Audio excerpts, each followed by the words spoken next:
Guys, I'm so excited. My son turned 16, got his first car. Know what that means? Stereo time.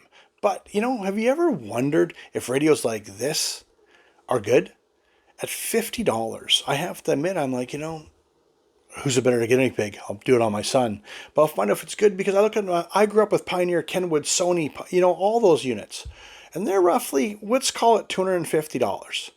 So they're roughly 5 times the money. Let's find out together if this $50 radio is good enough to stand up against a Pioneer radio. Let's deep dive into it. Carrying on with the front of the unit, right here you'll see this is a microphone for Bluetooth if you're not using an external microphone. I really suggest against that. I've heard very poor performance about having a microphone. Also, it's really far away. This is the IR input for the remote control. This is for, I don't want to call it fast forward, I'm dating myself, but tuner forward and back. Power. This is a volume knob. Oops. Let me just straighten that back out. I chose this unit because it had a volume knob. This is for a mini SD card to go here. This is a 3.5 auxiliary in, like a headphone jack kind of idea. Now this here is the reset button, so if you're having problems with it. And then this is the USB in, okay? Now, it is different from all the other units. And one thing I want to add is you'll notice that the fit and finish on this plug is terrible, okay? Like it doesn't even fit flush, and it's also not lining up. Now this guy is just because I have a screen protector on there, okay? I thought we'd go quickly over the back, okay? This one here is your speaker connector. This is your power connector. This is the fuse. If this blows, I really suggest that you disconnect everything and check your wiring again. This here is an input for the external microphone. I'll go over that shortly. Now this is one big thing here, guys. This is an audio out. This is a left and a right pre-out. So what this shows is that this unit can only have one amplifier, or you might have to add an equalizer or add something to add multiple. Now also, since it only has one set of pre-outs, that's one white and one red, it might not be able to be compatible with factory amplified systems, so that's something you'll have to research. You'll notice here I have 2 video outputs so I can go out to. Now here, this is 2 video ins. Guys, the one says it's cam in and cam in, so this one's for the rear camera, and this one could be for a front camera. Okay, this is the antenna for AM/FM radio. When I connected Android Auto, I used this USB, the one in the rear. Now this connector here, it says it's for a GPS antenna, but I do not have a GPS, and there's nothing inside of here. It's obvious that this body is used on other radios. So what we're going to do is we're going to turn it on, and then we're going to see. So she's on. 1 Mississippi, 2 Mississippi, 3 Mississippi, 4 Mississippi, 5 Mississippi. Okay, it's not too bad, okay? And guys, in this case, because you'll see here, how it's blue. So that means I have Bluetooth hooked up to it right now with my phone. This one here is called automatic station memory. So what it'll do, it'll go through from low to high, and it'll set the pre-outs. Sorry, excuse me, the presets. But I find the search is a little slow, but I will say it is a very clear display. Now I'm doing it off to the side a little bit to try and knock down some glare, guys. That's why you see here is I just left the piece of paper, the plastic on it. Now you'll just start to notice, like, even though I am talking and time is going by, it still hasn't located all the radio stations yet. And I do not live in a town with, say, 20 radio stations. We have 4. Okay, and one of them we don't want to listen to. It does take a while, but keep in mind this would be, for lack of a better word, pre-set up once you've done it once. Okay, so I come over, you'll see it says 97.5, boom, all right, we're right there. You'll see it says radio, and then here you go as a back button, but what I want to show you is this yellow right here, and what this is an equalizer. You have these presets of jazz, classic, rock, pop, and flat, which is good. I do recommend on this radio though, right away, I'm telling you, is turn that loudness on. It's a little bit underpowered. And I go back. And now I'm going to go back again. And you'll see you get to the, which is called the main page. Very simple layout. There's not a lot of flash to this at all. I'm not being, guys, just want to show like radio. So it is quite a responsive screen. This would be when I go to Android Auto, which I'll show pictures later. This shows you the USB, but right now I don't have a USB connected. Bluetooth music. So all in all, it is fairly responsive. And now these, because I don't have an SD card hooked up to it. And then I'll slide it over. I will admit though, I've never had a radio that had a calculator, a clock, or anything built into it. And you go into settings, and there is lots.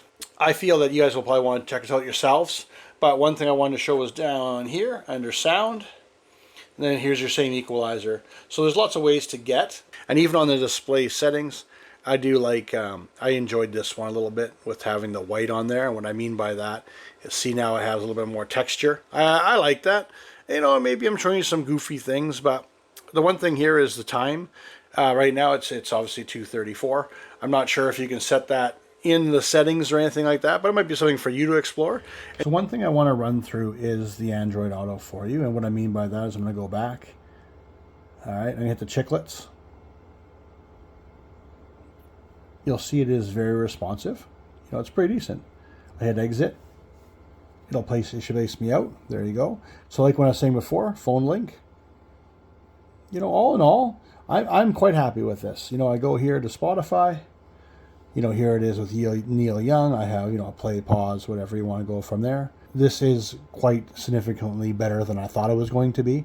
Now I'm going to touch on Apple CarPlay in 2 seconds. Guys, there's a few things I want to show you, for example, okay? So I have an Apple phone, and I'm going to bring this into frame, okay?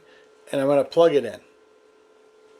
And it says not supported, but it says CarPlay. So we're just going to try one other thing as well, okay? Hey, look. So these are some of the, like when I go to talk to you about stuff, I don't want to, not trying, this is the quirks, okay? I don't know how to say it in a nice way, that there's just quirks. So for example, this. So if you want to have that for charging, I can't use the one in the back. So that means the back one is for Android Auto. Sorry, yes, Android Auto. And this one is for CarPlay. Well, the problem is they don't tell you that. So it's obvious that yes, I am now in. But for example now, how do I get out of here? This button? Nope. Home? Nope. I go down to chiclets. Okay, maybe. I mean, can I say yes?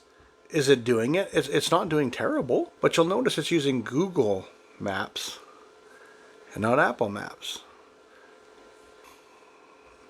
Also too, how do I get out of this? Maybe car? Alright, so there you go. Okay, now look. If I go here, so phone link becomes your CarPlay. Is it good or bad? I just want to show you how it works. It does seem to be, honestly, quite snappy. It is quite decent. Kind of summing up this whole Android radio.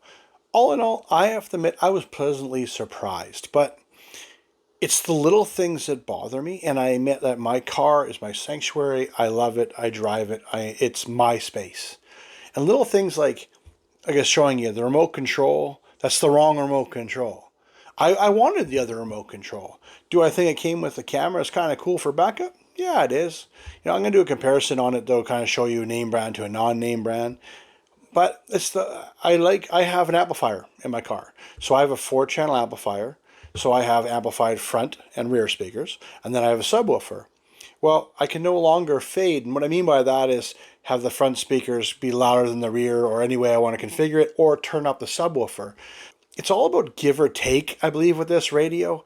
That, hey, at $50, you know, you really can't go wrong. But are you willing to live with the quirks? And I mean that. Also, too, there's no support. I've been doing this for over 30 years, and I'm figuring it out. Just for example, the USB front to back, how to do the backup camera wiring, how to do things. I am a seasoned professional, and I'm struggling with hooking it up.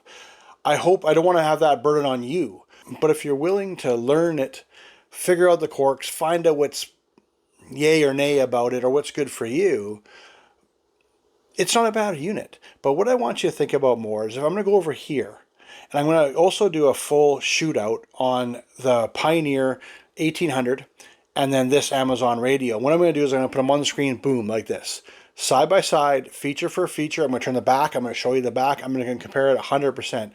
I also want to know for myself, is it worth 5 times the money? It's $50, let's call it, for the Amazon radio and $250 for the Pioneer radio. Let's find out together to see if it's worth it for you. All right, like I said, it's going to show up right about here, and I hope to see you on that video.